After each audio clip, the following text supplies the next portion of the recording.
My name is Rosa, and I'm a Peruvian scientist of indigenous descent. I have a PhD in chemical biology. In modern times, the Amazon has been primarily explored from a very adventure perspective. We are looking at the intricate life. We are looking at the animals and flora that may not be the most shiny or may not be the most colorful or the most exotic. The biggest discoveries of the Amazon that will help humanity, but that will also help regenerate the jungle, come from this invisible life, the one that has been unnoticed, unexplored, ignored. I came to work with stingless bees because of a medicinal curiosity. I learned that stingless bee honey was one of the key ingredients to treat the symptoms of COVID when the pandemic hit. So when the pandemic hit, Amazonian communities were in complete isolation from the rest of the world and had no access to vaccines or pills or other Western medicine, so they went back to what they know best, traditional medicine. We've been documenting for years now throughout the Peruvian Amazon and throughout many cultures, from the Ashaninka to Kukama to more recently the Wahum, that they use it for, yes, upper respiratory infections, but also for things like eye cataracts, infertility, skin irritation, when people have infections or have some sort of viruses as well. What is it that this stingless bee honey is made of? What is its scientific and chemical composition? And so our work started fully focusing on conducting the first chemical analysis of stingless bee honey in Peru, where we discovered hundreds of molecules that are known to have a variety of medicinal properties, from antibacterial to antioxidant, anti-inflammatory, antiviral, and so forth. From there, my love for stingless bees just grew because they are fascinating. They are the native, the original pollinator of the Amazon, so they are the most efficient pollinator we have. When we talk about food that we enjoy everywhere in the world that comes from the Amazon, coffee, chocolate, we have to think about the stingless bee because we have those roots and those foods thanks to the stingless bee. Most didn't even know it exists. Most of the world still doesn't know we even have stingless bees on our planet. They're also the oldest bee in our planet. We decided to start creating the first map of where these stingless bees are to understand how deforestation and climate change are impacting them, but also understand what flora and trees are key to their survival. Because then we can start to think about reforestation that is friendly to our pollinators.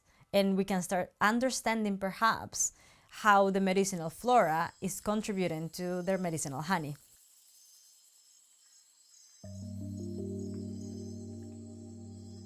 I was born and raised in Peru, and my family comes from both the high Andean mountains as well as the deep Amazon. My grandmother is an Andean healer who's still alive, and her grandmother came from the deep central Amazon of Peru. Word is that she was a powerful shaman. My grandmother was born in a community that had no access to doctors or Western medicine. And so she learned from her own ancestry as well as the elderly how, in her words, every plant from the smallest to the largest are medicine. She would go into 4,000 meters above sea level, very peak Andean mountains, to seek what to the naked eye could seem like dead leaves and dead roots. But to her, they harbor so much medicine. She would bring them back to her town and she would help cure the people around that needed help. My grandmother brought all of that knowledge with her to the city where I attended school, and to this day she keeps a small natural pharmacy in her backyard filled with Andean flora but also Amazonian flora. And that's where I grew up, seeing the traditional knowledge of my own grandmother, curing with plants, herbs, roots, tree barks, really instilled in me such a sense of curiosity, but also of endless questions. What cures can we find in nature? How is it possible that Amazonian plants can be both poison and medicine? And it is through that medicinal lens that we have been working extensively throughout the Amazon rainforests on a variety of ecosystems, a variety of species and projects. Communities have been living in the Amazon rainforest for way longer than we have known. It was believed for a long time, based on chronicles from early European explorers, that only nomads lived in the Amazon in small populations, very dispersed, because it was believed that the Amazon couldn't harbor enough food to feed large populations, meaning it couldn't hold complex civilizations. With current technology, LiDAR, and amazing research, we are showing that that's not true. Yes, there were small nomadic tribes, but there were also complex civilizations as big as those found in the Roman Empire. So millions of people learning how to turn poor soils into soils that give them enough food, and learning how to manipulate the water systems in areas so deep and remote and hard to access so that they can survive. So indigenous people have found for millennia ways to interact, to depend on, to survive and regenerate along the rainforest. And I talk about them as equals because that is what indigenous perspectives think of as the Amazon. It is not just a home, it is not just a resource, it's everything. For local people, the Amazon rainforest is pharmacy, it's a grocery store, it's a hardware store. And so to think that indigenous knowledge doesn't harbor many more secrets that we could all learn from, it's crazy to me. At least 1 in 3 medicines we have in pharmacies and hospitals today derive directly or have been inspired on natural medicine, whether that is from plants, flora in general, or from animals, or even microbes. And so when we look back at the history of medicine, we have been saving millions of lives thanks to nature since the beginning of times and now into the modern times in which we live. So when we look at the statistics and then combine them with the fact less than 1% of flora in the Amazon has been explored scientifically today, it's wild to imagine what could we discover. There are life-saving medicines today for high blood pressure, for cancer, for HIV, and many diseases that kill millions of people every year, that the only cure for them right now are based on Amazonian medicine. And so I think the possibilities are almost hard to calculate, but I think if we don't do it, we are closing the door up new discoveries that are literally saving people's lives. We work very closely in a horizontal manner with the indigenous communities, including Ecuashaninka and Reserva Comunal Ashaninka, that represents the people in the lands in this area. I think I particularly have a unique access because of the deep relationship of trust and common interests that we have developed. They have seen in me a young person that is doing transparent and honest work and that is bringing in a scientific angle that they are actually very keen to take a part on, learn from, but also implement. And I think I just see in them communities that perhaps I also would have descended from, because I know that my Amazonian ancestry comes from the Central Amazon, and they are the largest population in the Central Amazon.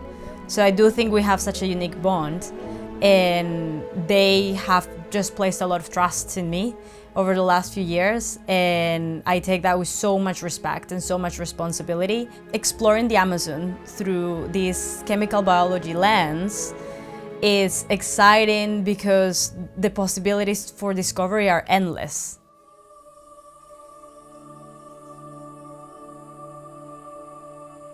For my latest expedition, I went to the UNESCO-recognized biosphere called Abideri Vraem, located in the region of Junín in the central Peruvian Amazon.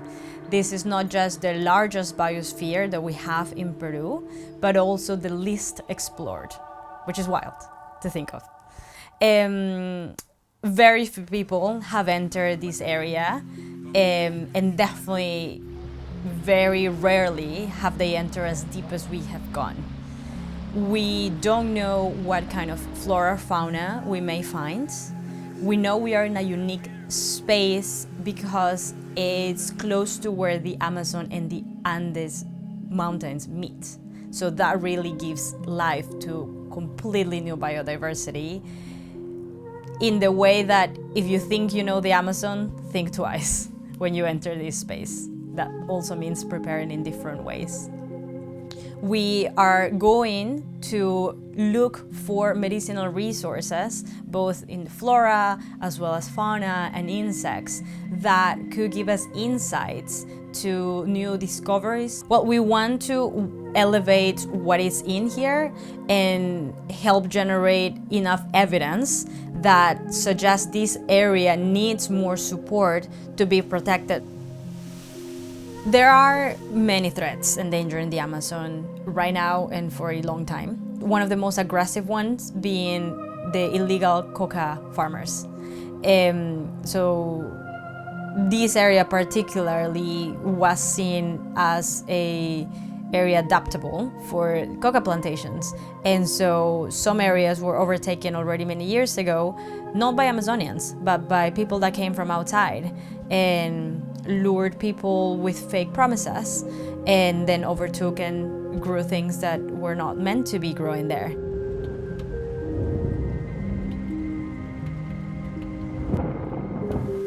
Climate change and these other anthropogenic threats are endangering the living forest, but also the living culture. We see science as a way not just to generate new, exciting new knowledge, but as a way to actively work with indigenous communities and organizations and the Ministry of Environment to protect the largest biosphere in Peru.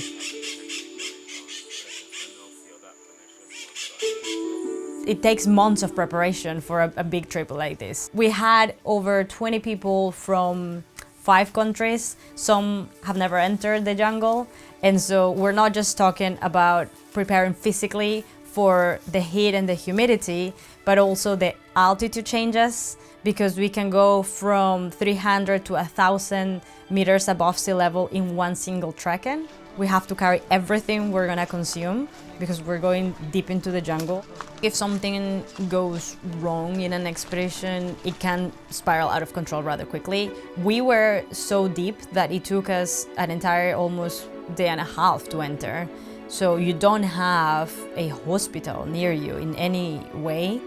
We do have the shamans that could, of course, support if anything goes wrong. And we do have a nurse on site, but if something goes really, really wrong, then we are in trouble. Even just spider webs tend to appear in the most random spaces. When you're walking in the Amazon rainforest, you have got to be very aware of your surroundings at all times. This looks like a clear path. But wait, look closer. If I was to just step forward without paying attention, we would have run straight into this spider that has made a beautiful web right in the center. If you're not paying attention and looking ahead of you just as well as where you're stepping, you will put your entire face in this giant spider web, which may also be a very poisonous spider. We did have these constant dangers. I think it's fun because I think it just keeps you on your toes at all times. That's what the Amazon does. It just keeps you aware of your surroundings, but very present too. And I think that's something that we're missing. So I personally love it because it keeps us focused. We are going there for a purpose. We're going there for a project with scientific goals in mind, but it just brings us all down to the very present moment. We were using a variety of tools. Some of them were camera traps. This area has never been surveyed with indigenous people, so we thought that was a perfect place to start. We had placed camera traps already many months ago, actually, following the indigenous knowledge as to where they see the animals come or where they know the animals are transiting. This trip was about going to those sites and recover those memories so we can finally see what is there.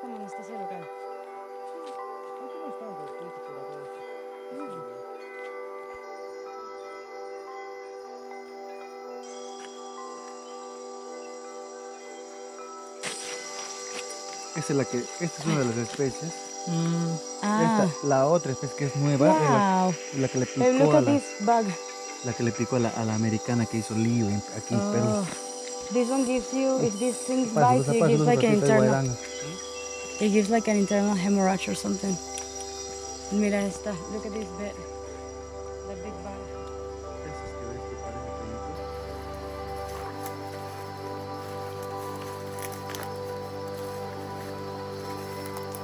It was quite difficult terrains, but it paid off.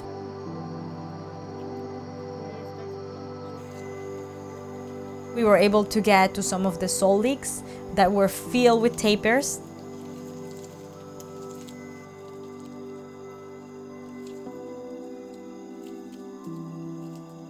As well as seeing jaguars.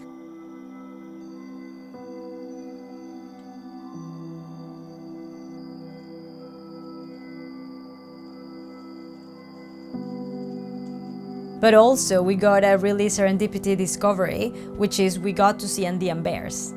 Andean bears are known to move in between the high altitude Amazon and the Andes, primarily in the Andes, of course. But in the high altitude Amazon, they tend to be seen above 2,000 meters above sea level. And so we know that happens, but the areas where we had placed the camera were at maximum 1,000 meters above sea level. So by virtue of that, all the indigenous leaders didn't even think that Andean bears come into their territory. That's not even been a question or thought. And for the first time now, we saw that the Andean bears do come into their territory at 1,000 meters above sea level.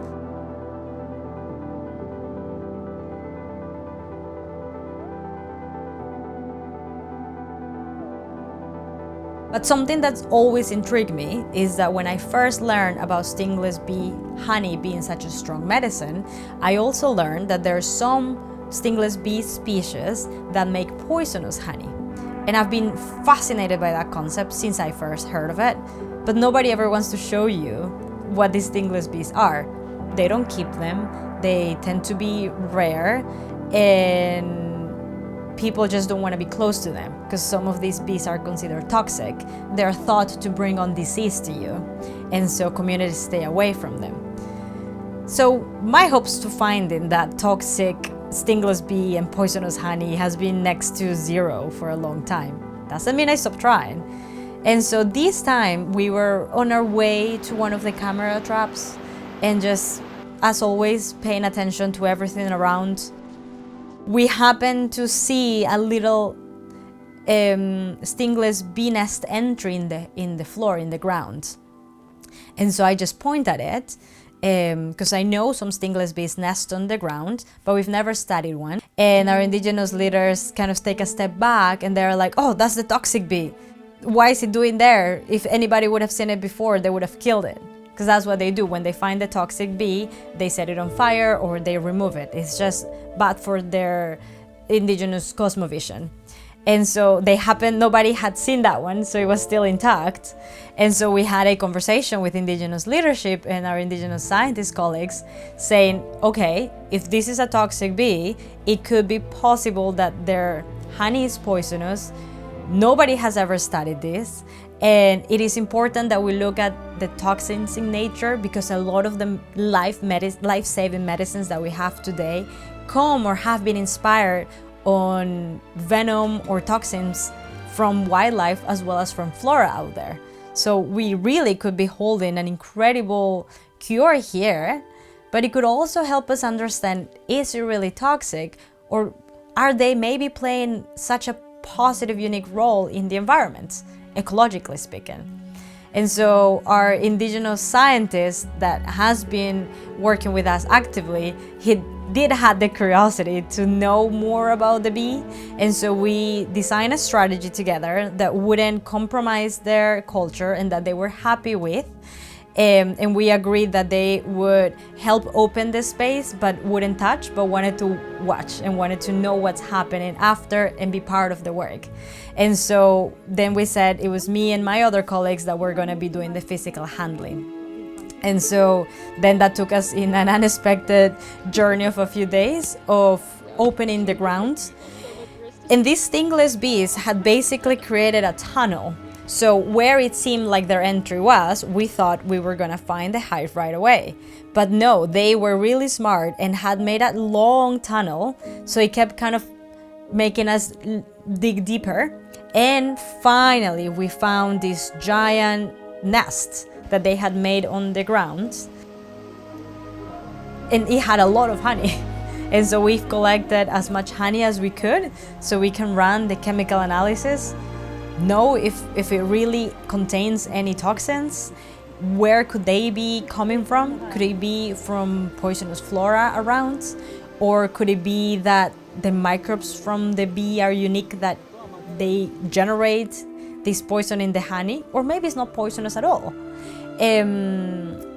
And we believe it could potentially be a new species. We require still a lot of testing, but none of us had ever seen it before. And so we took as many measurements as we could so we can report it for the first time from an ecological perspective, a chemical perspective, but as well as a cultural one, because that's part of a story that is also dying and the Ashaninka want to put out, which is toxic bees are also part of their stories of origin because they come from the same times as the medicinal bees, both being stingless. We'll see what their results show, but our indigenous partner is really excited to be a co-author in that, because although there is this bad juju associated with this specific toxic bee, he is also curious now through the scientific lens that he's been nurturing to know what is the basis of that.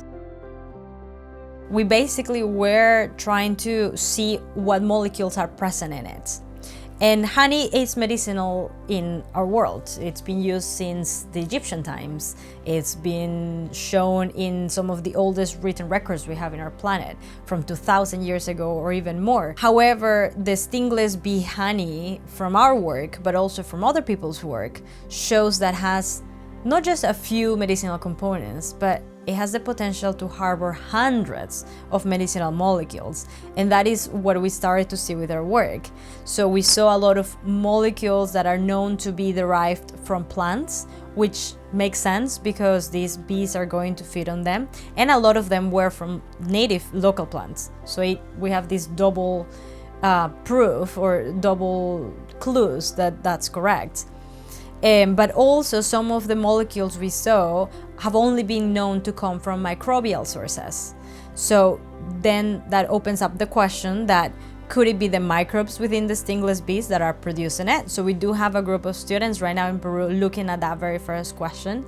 But could it also be, if it is not from the microbes, that they are just happen to be also producing nature, through flora, we just don't know about it. What we did is look at what those molecules are known for from other work, from other research out there. And that's where we basically listed that the biological properties that these molecules are related to are varied, which checks out with how the traditional wisdom uses stingless bee honey. Working together with indigenous people and them developing products they want to sell it could be quite transformational. There are some groups now generating eye drops to help with eye cataract inspired on the Stingless bee honey. There are others generating creams that help with pain as well as irritation. And there are a few other products that indigenous communities are developing themselves. And that's kind of what we want too. We want the science to serve them. So an example of that has been that by having that scientific basis, which we're now expanding to, by the way, they have been able to increase the price of Stingless bee honey. We're not just looking at something that can be exploited and then depleted, but rather to keep stingless bees healthy and producing this medicinal honey, you need to have a living forest around. If you don't have healthy flora, and if you don't have healthy soils, the bees will leave or will die. For the indigenous communities that are keeping the bees, that literally translates to every stingless bee sanctuary is protecting and regenerating at least 20,000 square meters of rainforest. I find that beautiful, because now those that perhaps were thinking to cut down forests, to grow plantations that they can sell the products of, don't need to be cutting down trees anymore, can just actually protect the trees to keep the bees healthy and be collecting this honey that they can sell.